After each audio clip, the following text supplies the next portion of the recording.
Hello guys, welcome back to my channel Akhi's life. আজকে আমি যাব একটা বার্থডে পার্টিতে, সেই জন্য আমি রেডি হচ্ছি। তো প্রথমেই আমি কাজল লাগিয়ে নিয়েছি, আর টিপটা তো আমি অলরেডি পরি অল টাইম। তো তার সাথে একটু লিপস্টিক লাগিয়ে নিয়েছি। আমি বুঝতে পারছিলাম না যদিও কোন কালারটা ম্যাচ করবে, তো আমি একটা যাই হোক লাগিয়ে নিলাম। তার সাথে ইয়াররিং আর একটা নেকলেস পরে নিলাম, যেমন তেমন একটু সেজে নিলাম। এরপর আমি যাব। তো অলরেডি আমি গাড়ি চলে এসছে, আমি গাড়িতে চলে এসেছি। তো চারিদিকের পরিবেশটা খুব সুন্দর লাগছিল, কারণ ওয়েদারটা ছিল মেঘলা, তার সাথে সন্ধে নেমে আসছিল, সেই জন্য খুবই ভালো লাগছিল। তো গাড়িতে যাচ্ছিলাম, সবাই ছিল, সবার সাথে খুব মজা করতে করতে যাচ্ছিলাম। দিদি ছিল, বাবা ছিল, তো খুবই ভালো লাগছিল। আর এটাই আমার ফার্স্ট ব্লগ। তো অবশ্যই যদি আমার চ্যানেলটাকে ভালো লাগে তাহলে লাইক শেয়ার কমেন্ট করবেন এবং চ্যানেলটি সাবস্ক্রাইব করে দেবেন।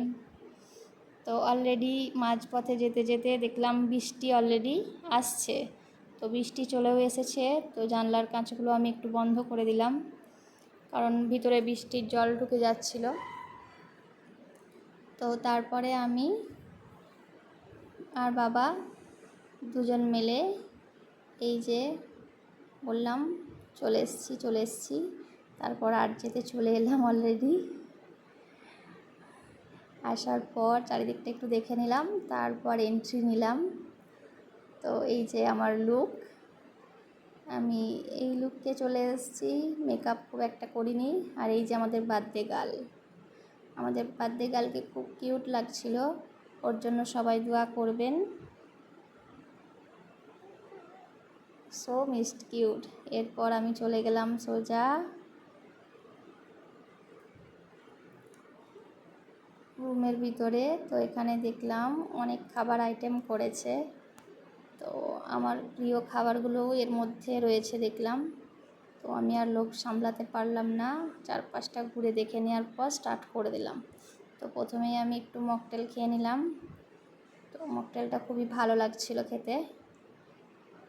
তারপর বাকিগুলো প্রত্যেকটা আমি টেস্ট করেছি, প্রত্যেকটা খাবার খুব সুন্দর ছিল, খুব ভালো লাগছিল। তো আমার দাদা পাশ থেকে জিজ্ঞেস করছিল যে খাবারের টেস্টগুলো কেমন হয়েছে, আগে তুই খা, দিয়ে বল, তারপর আমি খাবো।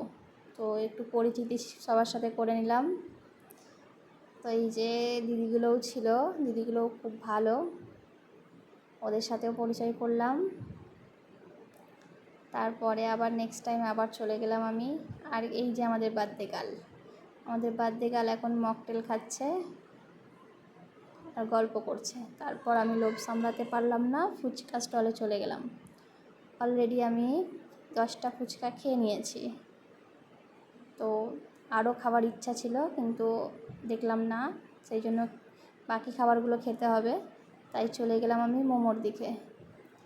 এই যে বার্থডে, এখানে ছবি তোলা হচ্ছে, এখানে সবাই ছবি তুলছে, আমিও একটা ছবি। এরপরে আমি আলু বড়া একটু টেস্ট করে নিলাম, এটাও খুব সুন্দর টেস্টি হয়েছিল। তো খেয়ে নিলাম আমি। তারপরে এবার আমাকে দাদা বলল এবার খেতে দই বড়া। তো আমি দই বড়াটাও অলরেডি টেস্ট করে নিলাম। দাদা আমায় বললো আগে তুই টেস্ট কর, দেখ কেমন হয়েছে, তারপর আমি খাবো। তো আমি টেস্ট করার পর রিভিউ দিয়ে দিলাম যে না ভালো হয়েছে, এবার তুই খা। তো ও খেতে শুরু করেছে অলরেডি। আমার খাওয়া দেখে ও আর লোভ সামলাতে পারলো না। তারপর আমি একটু এদিক ওদিক ঘুরে নিলাম, ঘুরে নেওয়ার পর আবার চলে এলাম খেতে। তো আমি অলরেডি খেয়ে নিলাম। খাওয়ার পর আমি এবার ভাবছি খাওয়া তো হয়ে গেল, এবার আমি যাব ফটোশ্যুট করতে, কিন্তু কাউকে পাচ্ছিলাম না যে ফটোশ্যুট করে দেবে। তো অলরেডি একজনকে পেলাম। তো তারপর ফটোশ্যুট করে নিলাম বার্থডে গার্লের সাথে। আর এই যে আমাদের চিলড্রেনগণ, ওদেরকেও খুব কিউট লাগছিল দেখতে। তো তারপরে ডিনার করার জন্য, অনেকক্ষণ পর ডিনার করার জন্য ডাকলো। তো অলরেডি আমি ডিনার করতে চলে গেলাম। তো প্রথমেই দেখে নিলাম ডিনারে কী কী আছে। তো দেখলাম ভালোই, তো চলো করে নেওয়া যাক ডিনার। তো আমি অলরেডি যা যা খাবো আমি সমস্ত কিছু নিয়ে নিলাম। নিয়ে নেওয়ার পর আমি চলে গেলাম